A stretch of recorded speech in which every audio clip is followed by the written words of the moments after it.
안녕하십니까? 예, 행복한 안식일입니다. 여러분들 한 주 동안 평안하셨습니까? 예, 저 이제 봄을 맞이한 지 얼마 되지 않은 것 같은데 벌써 이제 날이 조금씩 더워지는 이제 여름으로 넘어가는 중간에 와 있습니다.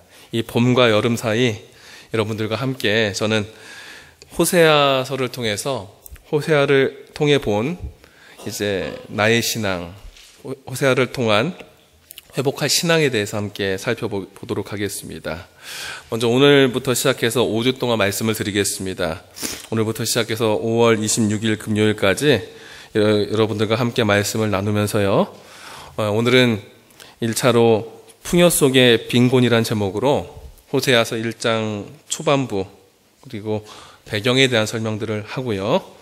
다음 안식일부터 다음 금요일부터 저희가 전체적으로 네 주제를 가지고 말씀을 좀 나눠보도록 하겠습니다. 여러분들 호세아서 혹시 보신 적 있으십니까? 있으세요? 네. 어떻습니까? 보실 때의 느낌이 어때요? 답답합니까? 아니면 속이 후련합니까? 어떤 느낌이세요? 제가 호세아 하면 이런 생각이 많이 납니다. 신학과에 입학했을 때 저희 구약 개론을 가르쳐 주신 목사님이 돌아가신 한성보 목사님이셨어요. 그분이 호세아서를 설명해 주실 때 미스 고를 따랐던 그 선지자, 그때 당시 어른들 불렀던 트로트 노래 중에 미스 고란 노래가 있었거든요. 고매를 따랐던 그 영적 그 음란의 그 상태를 표현했던 그 책이 호세아다라는 걸 들었던 걸 아직도 잊지 않고 있습니다. 실은 패역한 이스라엘 백성들에게 주신 하나님의 기별인데 그 패역을 누가 다 맛본 거예요? 하나님의 종인, 하나님의 선지자인 호세아가 맛본 겁니다. 오늘 저는 이 호세아서를 이렇게 들어가면서 이때 당시의 사회적인 모습 그리고 우리의 현재적인 현재의 삶과 함께 대조해 보면서 우리가 어떤 모습으로 호세아를 좀 바라보면 좋을지를 좀 살펴보겠습니다. 먼저 호세아 1장 1절에 있는 말씀을 함께 읽도록 하겠습니다. 호세아 1장 1절 함께 읽겠습니다. 자, 시작. 우시야와 요담과 아하스와 히스기야가 이어 유다 왕이 된 시대 곧 요아스의 아들 여로보암이 이스라엘 왕이 된 시대에 브에리의 아들 호세아에게 임한 여호와의 말씀이다.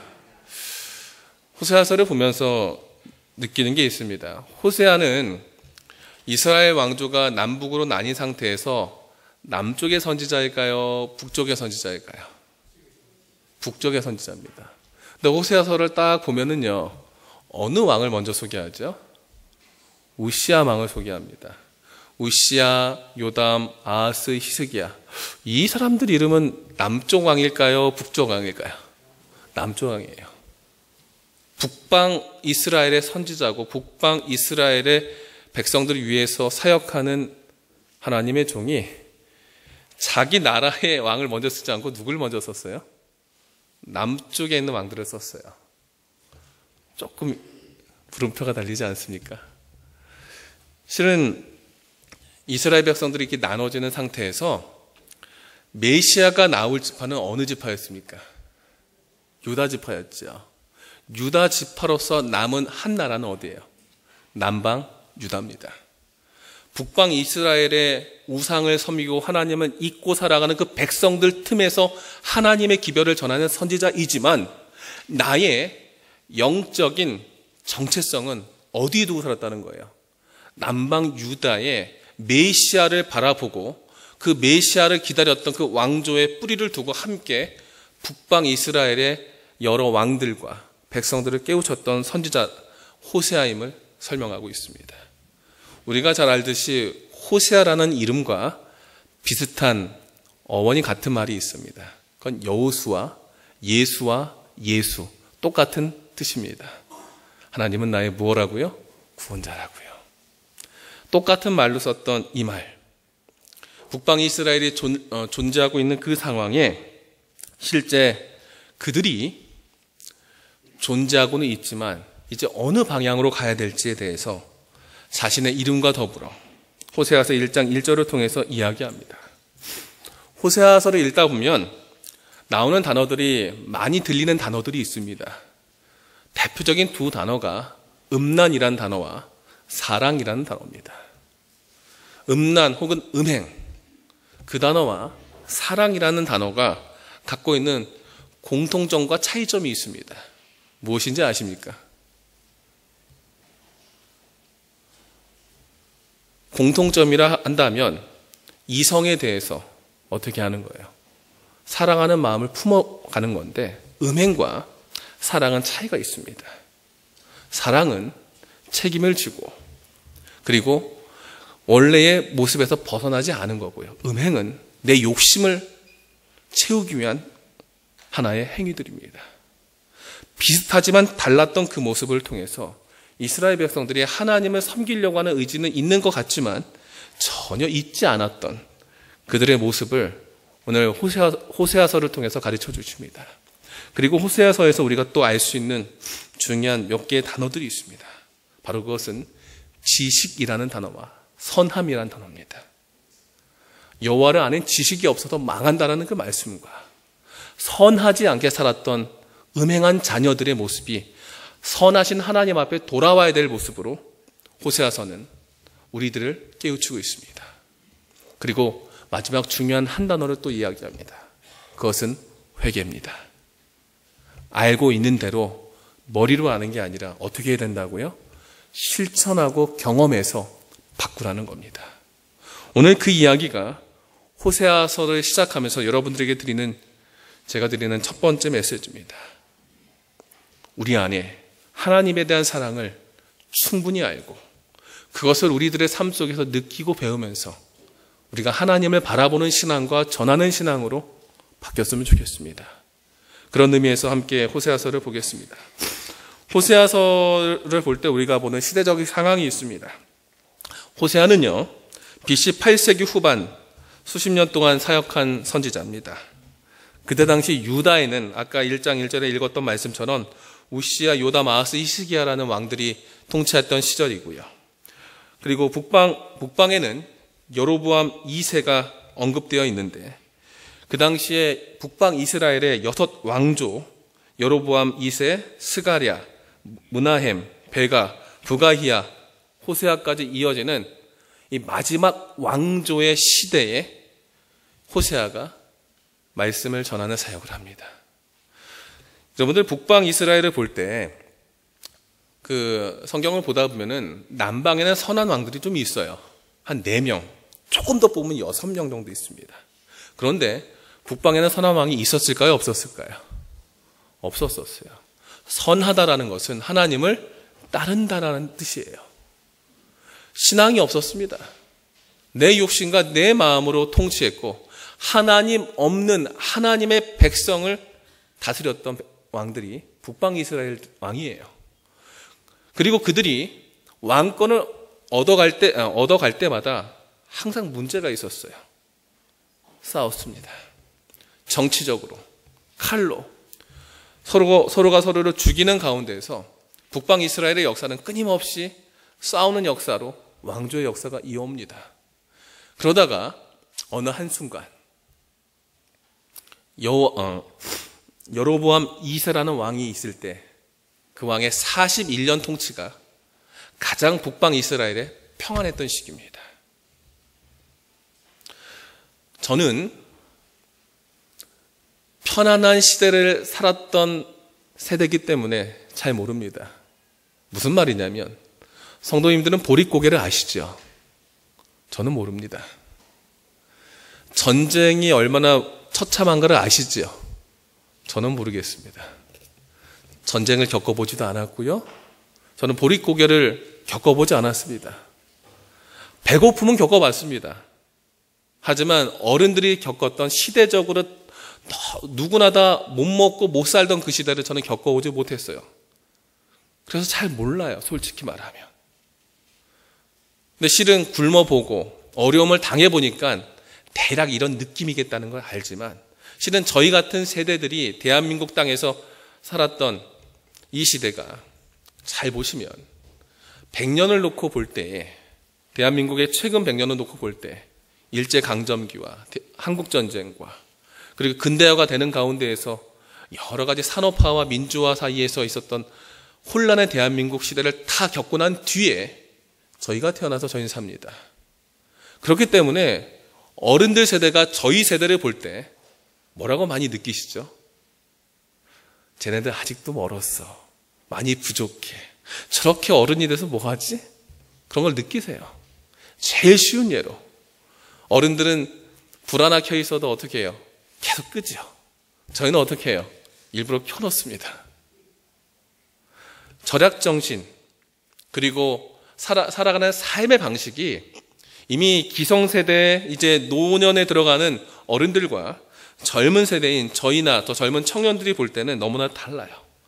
그 이유는 저희는 풍요로운 시대에 살았기 때문에 없는 게 무엇인지 잘 모른다는 겁니다. 그렇기 때문에 그런 관점에서 신앙을 바라볼 때의 간절함도 어른들이 바라보는 영적인 간절함과 저희가 바라보는 영적인 간절함이 같을까요, 다를까요? 너무나 달라요. 신앙을 저희 세대 아니면 요즘 젊은 청년 세대는 어쩌면 옵션으로 생각합니다. 선택할 수 있는 그 중에 하나라고 선택하지만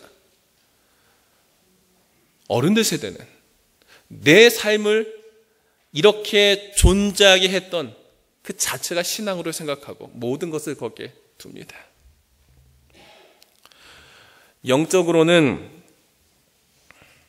영적으로는 조금 더 많이 말씀을 접할 수 있는 기회가 되지만 정작 영성이 사라지는 시대, 그런 시대, 물질적으로 풍요롭고 사회적으로 안정되고 끊임없이 싸워오다가 40년 정도 안정된 삶 속에 이제 팔다리에 뻗고 편하게 살 수 있는 그 시대에 하나님의 백성들, 선택한 하나님의 백성들이 사는 북방 이스라엘의 형태는 어쩌면 현재 우리가 서 있는 대한민국의 모습과 너무나 흡사합니다. 사회적인 여러 가지 혼란 속에서 그래도 우리는 안정되어 있습니다. 국가적인 안정기와 더불어서 우리가 뭐든지 할 수 있지만 그 속에서 나도 모르게 내 삶 속에 하나하나 스며드는 영적 나태함이 젊은 세대로부터 이제 노인 세대까지 하나하나 어떻게 해요? 스며들고 있습니다. 현재 우리 사회의 현실은 예전보다 먹고 살기는 편해졌지만 상대적인 빈곤감과 박탈감 속에 더 많은 물질적 풍요를 누리기 위해서 삶의 중심이 영적인 것보다는 세상의 것을 찾는 사람들이 더욱더 많습니다. 신앙도 그런 삶의 문제를 해결하기 위한 수단으로 전락하고 있습니다. 특별히 영성에 대한 관심보다 보여주고 보이는 것을 쫓는 사람들의 일반적인 사회상이 장차 있을 하나님의 큰 심판, 하나님의 역사를 잊고 살게 만드는 현실 속에서 호세아 시대 때도 영적 나태함과 육적인 방종 속에 영적 간음, 즉 하나님 자신의 욕구를 위해 신앙생활을 유지하는 하나님의 백성의 모습이 나타나듯 우리의 모습도 조금씩 변하고 있는 시대가 지금입니다. 호세아서를 피면서 다시 한번 제가 질문을 던져본 게 있습니다. 이스라엘 백성들은 무엇일까라는 거예요. 내가 한 길에 가고 있는데 갈림길이 나옵니다. 내가 하나님을 위해서 영적인 선택을 하고 가고 있는데 여러 가지 갈림길이 나올 때에 내가 선택한 방향에 맞춰서 나는 그 길을 가면 돼요. 그런데 가는 그 순간 끊임없는 주변에 여러 가지 잔가지처럼 나와 있는 그 길들이 보여질 때 우리가 흔들린다면 우리는 내가 살아가는 삶의 방향의 그 목적을 아직 정확하게 느끼지 못하고 있는 겁니다. 이스라엘 백성들이 그랬습니다. 그들이 이집트에서 나와서 가나안으로 갈 때 그들의 존재의 목적은 출애굽기 5장 1절에 보면 바로에게 모세가 무엇이라고 얘기하냐면 광야에서 내 앞에 절기를 지킬 것이다라는 말씀을 통해 절기 지키고 예배하게 하기 위해서 하나님의 백성들을 부르셔서 그들의 나라를 만들고 그들을 세우고 그 가운데에서 하나님을 온전히 예배하기 위해서 이스라엘 백성들을 이끌었다고 합니다. 그렇다면 그들이 살아가는 데 있어서 여러 가지 삶의 옵션들이 보이더라도 필수적으로 그들의 삶 속에 정했던 그 길을 고수해야 되는데 그들의 삶이 끊임없이 흔들립니다. 그 후에 여러 역사가 오다가 실은 이스라엘의 부흥기였던 다윗과 솔로몬 시대를 다 지난 다음에 솔로몬 이후에 이스라엘의 역사는 부동강이가 남죠. 찬란했던 다윗과 솔로몬 왕조 다음에 이스라엘 나라는 두 나라로 분리가 됩니다. 한 지파와 11지파의 나라로 분리가 되죠. 그 모습을 성경은 이렇게 이야기합니다. 열왕기상 11장에 보면 11장 28절에 이런 말씀이 있어요. 여로보암은 큰 용사라. 여로보암이라는 사람이 나타났었어요. 솔로몬 이후에 그 당시 왕을 이끌 만큼의 전투력이 있고 신뢰감이 있고 실제 실력이 있었던 한 사람이 여로보암인데 솔로몬이 이 청년의 부지런함을 보고 세웠다라고 이야기합니다. 뭐라 그래요? 여로보암은 큰 용사인데 그 청년의 부지런함을 보고 세워서 키워보려고 이야기합니다. 그런데 아히야라는 선지자가 솔로몬에게 나타나서 이렇게 얘기합니다. 11장 31절에 여호와의 말씀이 내가 이 나라를 솔로몬의 손에서 찢어 빼앗아 10지파를 내게 주겠다라고 얘기하면서 나라가 어떻게 될 걸 얘기해요? 나뉠 걸 얘기합니다. 솔로몬이 선택했던 중요한 지도자였던 한 사람이 나라를 나뉘게 할 거라는 그 예언을 들었을 때 솔로몬은 어떻게 했을까요? 그 사람을 가만히 둘까요? 핍박할까요? 핍박하지요. 그래서 40절에는 솔로몬이 여로보암을 죽이라고 했을 때 여로보암이 애국까지 도망가서 이제 잠적했다가 솔로몬 지난 다음에 죽은 뒤에 나타나는 모습이 성경에 나옵니다. 실은 이스라엘 역사 속에 북방 이스라엘, 오늘 선지자 호세아가 활동했던 이 북방 이스라엘 나라의 시작이 실은 하나님을 예배하기 위해서 시작했지만 그 시작이 솔로몬 이후로 한 사람에 의해서 나눠지게 되는데 실제로 솔로몬이 죽고 난 다음에 솔로몬의 아들 르호보암이 왕위에 오르게 됩니다. 열왕기상 12장 4절에 보면은 그렇게 르호보암이 왕위에 올랐을 때에 르호보암에게 부탁했던 여러 사람들의 간언이 있었습니다. 조금 편하게 갔으면 좋겠어요. 조금만 더 저희 도와줬으면 좋겠어요. 12장 4절에는 이렇게 얘기합니다. 왕의 아버지가 우리에게 시킨 고역과 매우 무거운 멍에를 가볍게 하소서. 그리하시면 우리가 왕을 섬기겠습니다. 왕이시여 우리를 편하게 해주시면 우리가 왕 섬기고 솔로몬 왕처럼 우리가 모든 것 충성하겠습니다.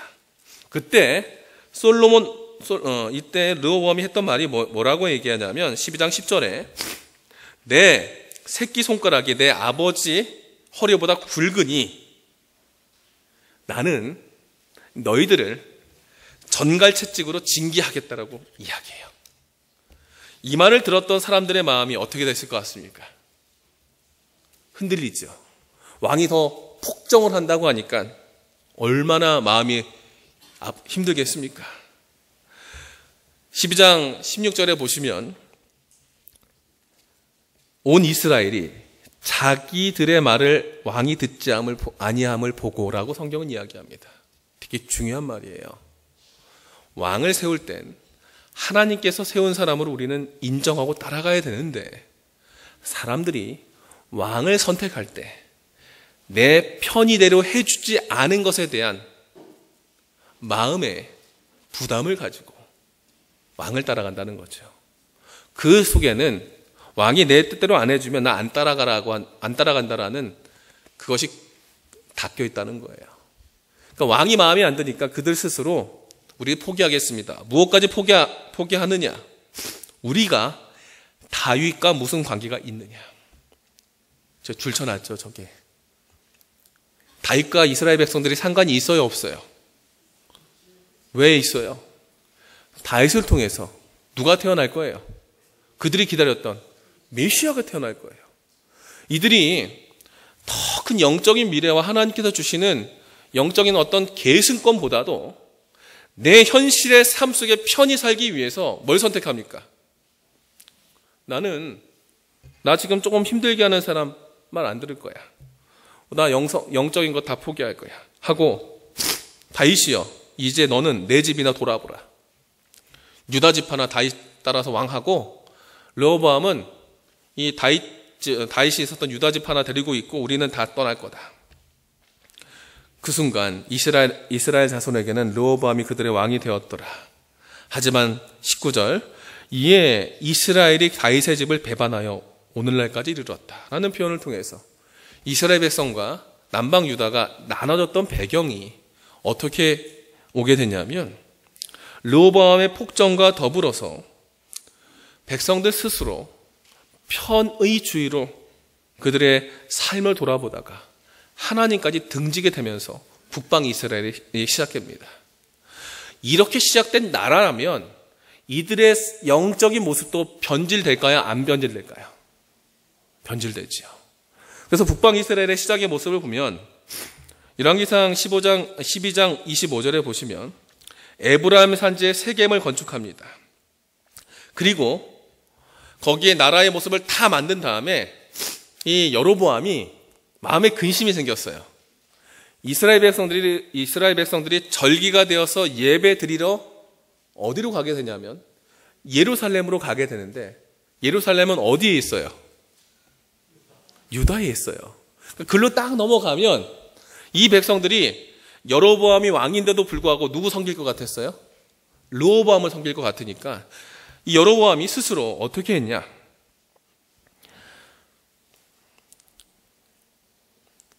예루살렘으로 가는 모든 백성들은 거기까지 가지 말고 편하게 내가 여기 예배 장소를 만들겠다. 북쪽에는 단에, 남쪽에는 예루살렘 가는 그 국정선에는 베델에 뭘 만들겠다고요? 2개의 단을 만들고 거기서 예배하게 하는데 너희들이 섬길 신을 내가 정해주겠다. 그 신이 뭐예요? 송아지예요. 금송아지 2마리를 만들고서 이 신이 너희를 애굽에서 인도한 너희 하나님이다라고 섬기게 합니다. 그러면서 그들은 하나님의 존재를 하나님의 계명을 어겨가면서 자기들 뜻대로 세운 나라를 자기들 뜻대로 이어가게 하기 위해서 영적인 분리를 하게 됩니다. 그리고 그들은 그 제사를 지내게 하기 위해서 열왕기상 12장 31절에 레위 자손이 아닌 보통 백성으로 제사장을 삼습니다. 32절에는 8달 곧 그달 15째 날로 절기를 정하고 유다의 절기와 비슷하게 하고 절기도 비슷하게 하고 뭐도 비슷하게 해요? 제사장도 세우는데 어떻게 세워요? 아무 백성들 중에 자원하는 자를 받아서 그들의 하나님이 아닌 송아지 하나님을 섬기게 합니다. 그러면서 하나님께로부터 변질된 죄로 시작한 나라가 바로 어느 나라였어요? 북방 이스라엘이었어요. 시작점이 그렇다면 그들의 삶 속에 흘러오는 그 역사는 어떻게 가겠습니까? 하나님을 잘 섬겼을까요? 아니면 끊임없이 다퉜을까요? 끊임없이 다퉜어요. 시작부터 다툼으로 시작했어요. 르호보암이 폭정하겠다고 하니까 먼저 순종하고 그 다음에 거기서 해결하지 않고 그럼 너 가. 우린 분리할게 하고서 처음부터 싸움으로부터 시작했던 게 북방 이스라엘이었습니다. 그리고 그들은 그 다음 왕을 세울 때도 그들의 구매에 맞지 않으면 왕을 끌어내렸습니다. 그런 이스라엘 백성들의 나라 북방 이스라엘에 오늘 호세아가 서 있는 겁니다.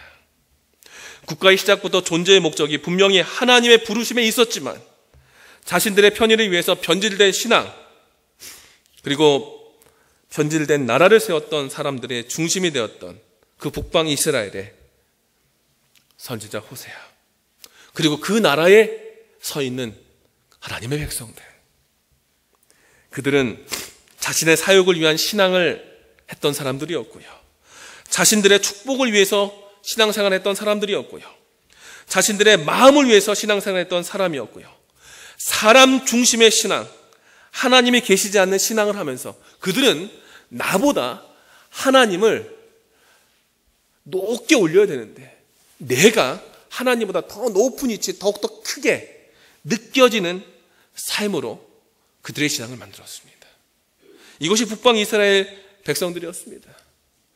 참 하나님의 은혜가 감사한 게 무엇이냐면 이럼에도 나라가 망하지 않고 몇백 년을 내려옵니다.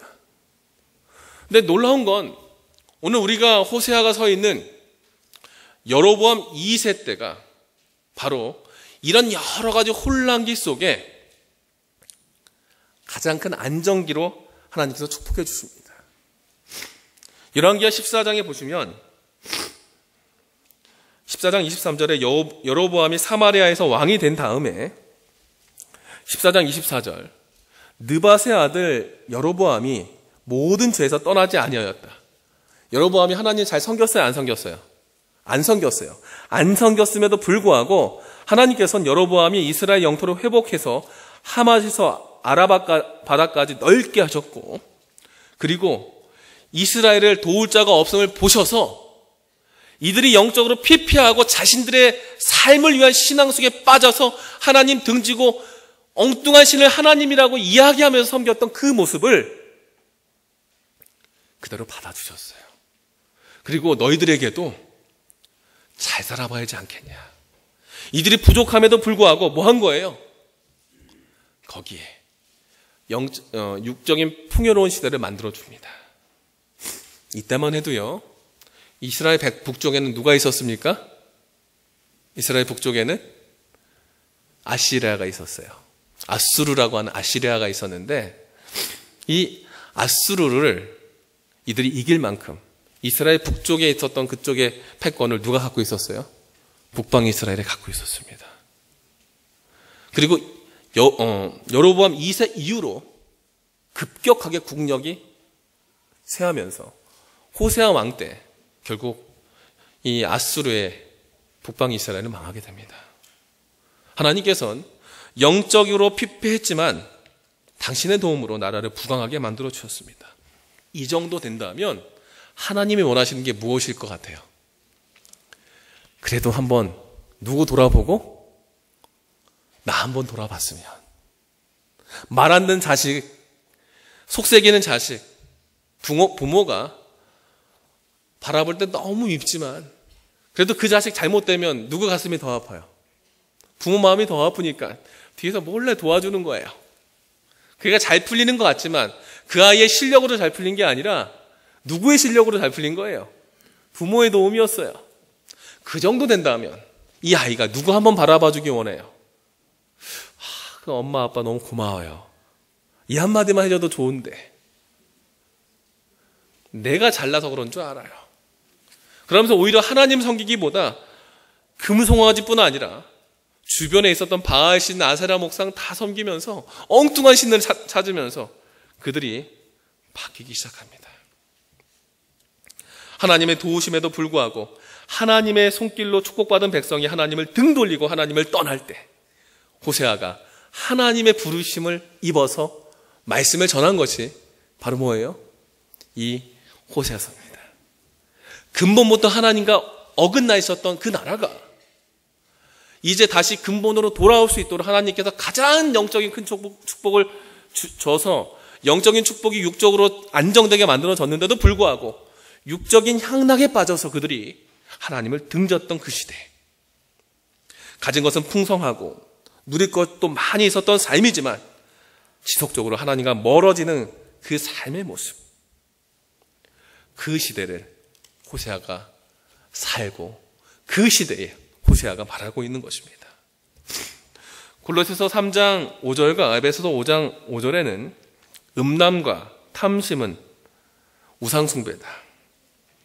음행하는 자나 우상숭배자나 다 탐하는 자나 하나님 나라에서 기업을 얻지 못한 자라고 얘기합니다.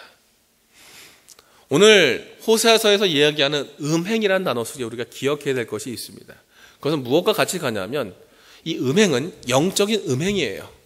하나님과 결혼한 상태로 하나님의 백성이 된 이스라엘이지만 이들이 하나님이 아닌 다른 존재인 다른 신을 쫓아가면서 영적인 음행에 빠져서 자신의 욕심과 자신의 사욕을 위해서 그들의 신앙을 간구했던 모습을 호세아서는 그렇게 이야기합니다.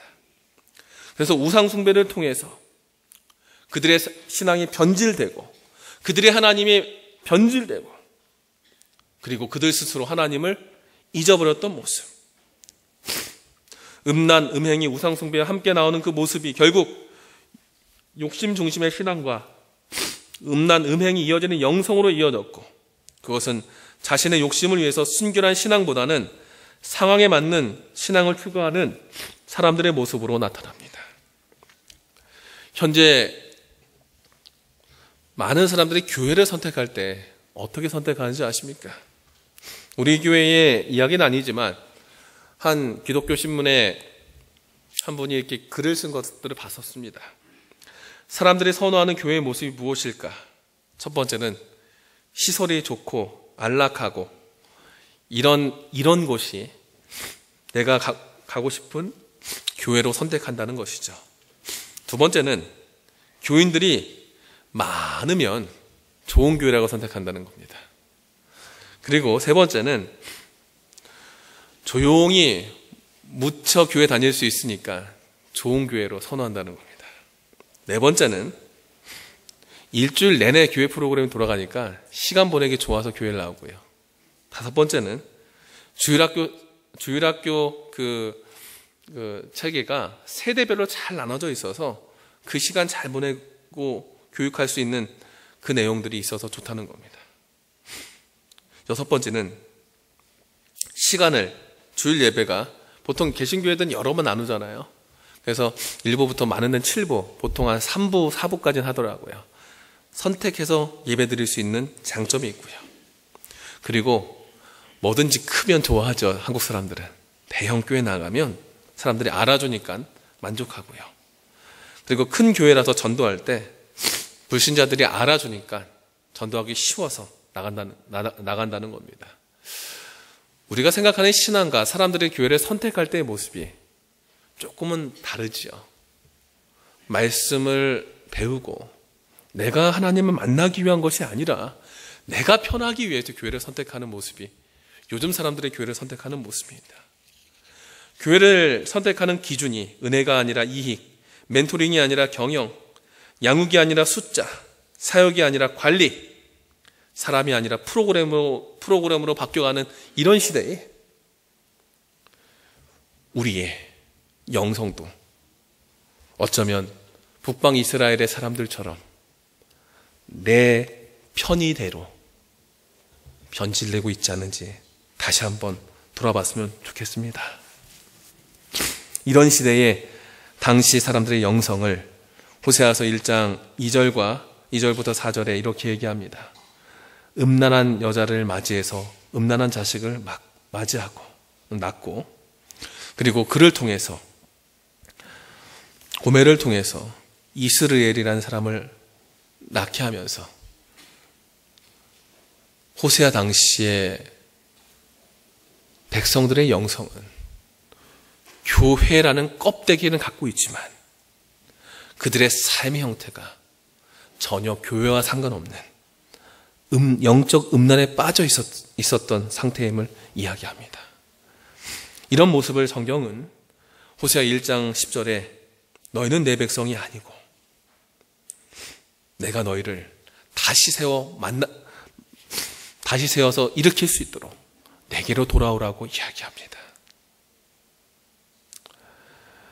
호세아 2장 4절과 5절에는 이런 백성들을 하나님께서 이제 긍휼히 여기지 아니하시고 음란한 자식으로 살아가며 음행하고 그들이 살아가는 삶의 원동력인 떡, 물, 양털, 삶, 기름과 술, 이 모든 것들을 내가 주는데 너희는 내게 돌아오지 않는 딴 사람을 사랑하고 딴 사람에 의해서 그것을 감사하다고 얘기하는 음란이라는 단어로 그 당시 사람들의 영성을 표현합니다. 음란이란 단어로 비유하면서 음란한 여자, 음란한 자식들, 음란을 타고난 사람들, 그렇게 그들을 이야기합니다.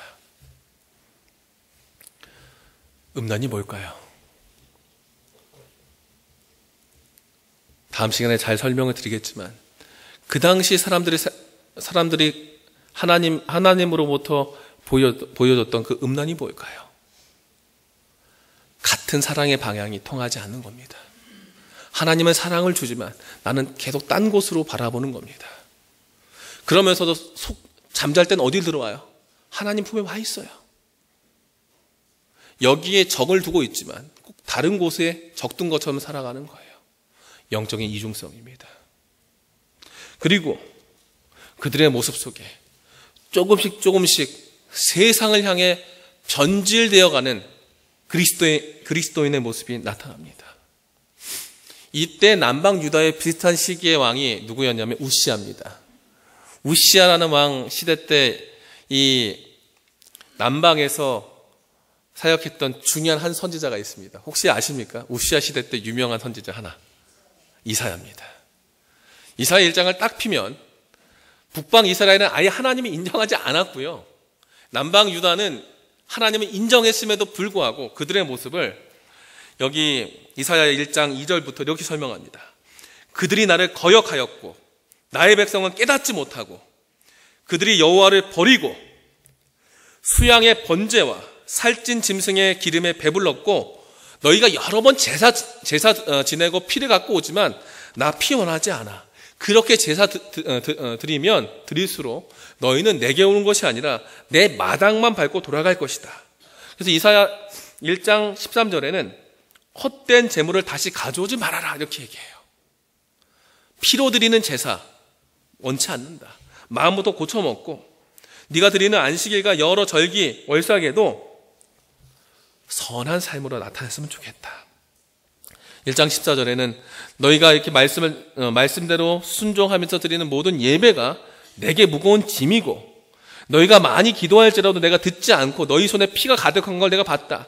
피가 가득한 것이 무엇이냐? 1장 17절에 이렇게 얘기합니다.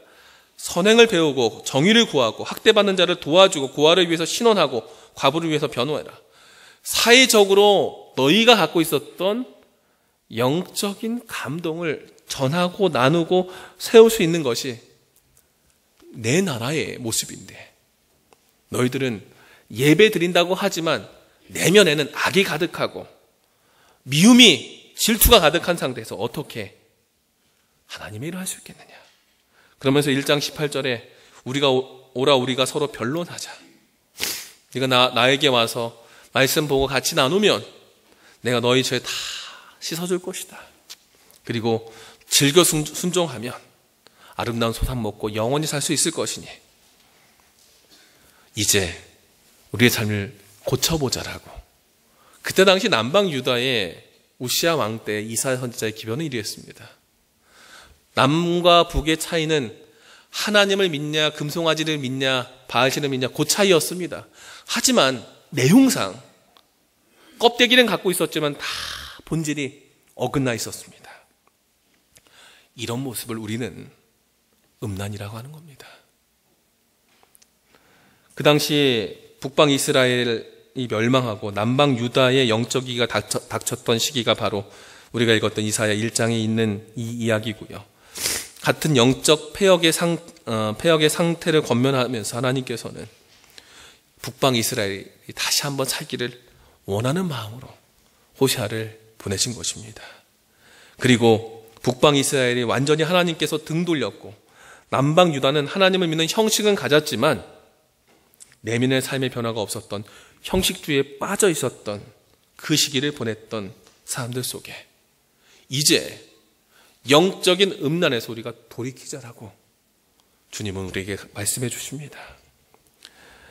음란을 쫓는 거룩한 성직자, 그 사람이 누구였어요? 호세아였어요. 내가 원해서 음란을 쫓은 게 아니었어요. 하나님께서 그 가슴 아픈 거 너도 느껴보고 그 아픔, 그 마음을 가지고 백성들을 깨우치라고 그렇게 했습니다. 그런데 여러분, 하나님이 원치 않는데도 불구하고 우리는 거룩한 성도로서 음란에 익숙해서 살고 있지 않습니까? 그것을 강요했던 하나님의 모습, 전 강요했을 것 같아요. 호세아가 원치 않았지만 창녀와 결혼하고 음란을 경험하게 했던 그 호세아의 마음을 그는 원치 않았지만 하나님께서 어떻게 했어요? 그래, 그에게 강요하면서 그 사랑을, 내가 너를 사랑하는 그 마음을 느끼게 하는 그 일을 호세아에게 얘기했지만 그건 하나님께서 주시고 싶은 마음이 아니었거든요. 그런데 요즘 우리는 어쩌면 하나님 외에 다른 것에 더 많은 관심과 시간을 보내면서 영적인 음란에 빠져 있지 않습니까? 우리 삶 속에 하나님과 관련된 것에 더 익숙합니까? 아니면 다른 것에 더 익숙합니까? 내 삶에 하나님을 위해서 선택하는 것이 더 기쁘고 좋습니까? 아니면 나를 위한 것에 선택하는 것이 더욱더 좋습니까? 오늘 나의 신앙에 필요한 진정한 내 삶의 모습을 돌아봤으면 좋겠습니다. 현재 나의 삶에 비춰진 하나님의 모습이 어떤 모습인지 다시 한번 생각해 보시기 바랍니다. 음란이라는 단어는 호사에 여러 번 나오지만 그것은 현재 거룩을 향해 살아가는 그리스도인들과 그리 먼 이야기가 아닙니다. 그것은 우리가 하나님의 도움 없이 나의 의지와 나의 생각과 나의 욕심을 채우기 위해서 내 신앙을 감당할 때 그것이 음란이 될 수 있음을 기억하시기 바랍니다. 오늘 나의 삶에 하나님의 인도하심과 임재하심을 통해서 세상과 연결되어 있고 다른 신들과 내 욕심과 연결되어 있던 나의 음란을 버리시기 바랍니다. 그리고 하나님의 백성을 위한 하나님의 거룩한 원칙을 기억하십시오. 보이지 않지만 그 뒤에서 우리의 삶을 지탱해 주시는 하나님의 손을 기억하십시오. 호세아가 백성들에게 이야기할 때 언제 우리나라가 이렇게 평안했냐고 얘기했을 겁니다. 왜요? 끊임없이 싸워서 1년 만에 왕이 바뀌었던 나라가 북방 이스라엘이었어요. 41년 동안 평안하고 우리가 부유하게 됐던 이 모든 것이 금송아지가 아니라 하나님 때문인 것을 그는 이야기했었습니다. 뒤에서 우리가 부족하지만 뒤에서 우리를 위해서 헌신하시는 하나님의 손이 있음을 기억하시고 오늘 나의 삶 속에 담긴 하나님의 모습을 다시 한번 하나님을 의지하며 나타내시기 바랍니다. 오늘 이 안식일이 우리를 붙들어 주시는 그 하나님을 만나는 시간 되기 바라며 말씀을 마치겠습니다.